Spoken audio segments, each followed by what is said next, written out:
Hello నేను మిస్సెస్రు ఆంధ్రప్రదేశ్లో మొత్తం డిజిటలీకరణ చేసేసారు. ఇక నుంచి కోర్టుల్లో వచ్చేటువంటి సమన్లు కానీ వారెంట్లు కానీ మీ మొబైల్కి వస్తాయి, లేదా మీ మెయిల్కి వస్తాయి. ఇంత ముందులాగా కోర్టు కానిస్టేబుల్ వచ్చి సమన్లు లేకపోతే వారెంట్లు ఇవ్వరు, మీ మొబైల్స్కే ఇస్తారు. అందుకే పూర్తి డిజిటలైజేషన్ చేయడానికి కోర్టులు సిద్ధమయ్యాయి ఆంధ్రప్రదేశ్లో. సాధారణంగా ఇప్పటి వరకు కొనసాగుతుంది ఏంటంటే కోర్టు కానిస్టేబుల్ రావడం, సమన్లు ఇవ్వటం, వారెంట్లు ఇవ్వటం, సంతకాలు పెట్టుకొని తీసుకెళ్ళటం, ఇవన్నీ జరుగుతున్నాయి. ఇక నుంచి మీకు సంబంధించినట్టు మెయిల్ కానీ, మీకు సంబంధించిన ఫోన్ కానీ, లేదా కంపెనీ ఉంటే కంపెనీకి సంబంధించిన మెయిల్ కానీ, లేదా కంపెనీ ఫోన్ కానీ, వీటికి మెయిల్ వస్తుంది, లేదంటే వాట్సాప్లో మీకు పంపిస్తారు. అప్పుడు ఆటోమేటిక్గా అక్నాలెడ్జ్మెంట్ జనరేట్ అవుతుంది మీకు రీచ్ అయినట్టు. ఆ అక్నాలెడ్జ్మెంట్ని స్క్రీన్ షాట్ తీసుకొని పోలీసులు దాన్ని ఆధారంగా పెట్టుకుంటారు. సో కాబట్టి సమన్లు అందుకున్నా, లేదంటే వాట్సాప్ ద్వారా మీకు వారెంట్ వచ్చినా దాని ప్రకారం మీరు నడుచుకోవాలి. ఇక నుంచి మీకు కానిస్టేబుల్స్ రారు ఆంధ్రప్రదేశ్కి సంబంధించినటువంటి వాళ్ళు. సో ఇప్పుడు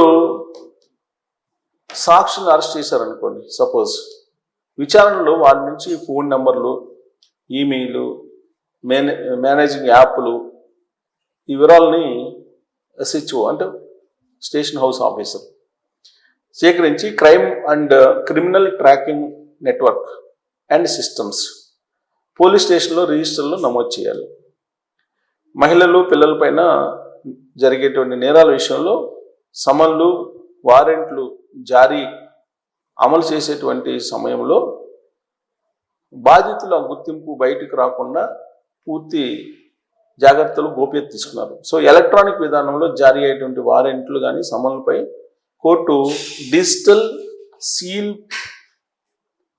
ప్రిసైడింగ్ అధికారి డిజిటల్ సైన్ అనేది తప్పనిసరిగా ఉంటుంది. ఒకవేళ మీకు మెయిల్ లేదు, ఫోన్ లేదు, మరి అప్పుడేంటి అని చెప్పి అనుకోవచ్చు.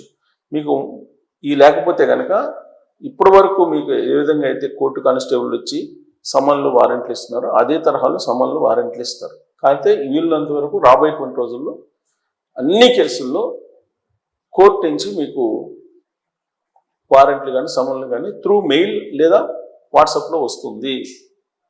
దానికి సంబంధించినటువంటి డిజిటల్ ప్రక్రియ అంతా కోర్టులు పూర్తి చేశాయి. కాబట్టి మీరు ఫోన్లు అలాగే ఈమెయిల్స్ చెక్ చేసుకోండి.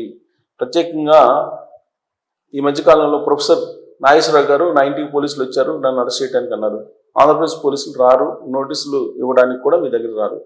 జస్ట్ మీ మొబైల్ ఫోను అలాగే మీ మెయిల్, ఈ రెండు రెగ్యులర్గా చెక్ చేసుకోండి. ఏ క్షణమైనా మీకు నోటీసులు పంపిస్తే తెలుస్తుంది.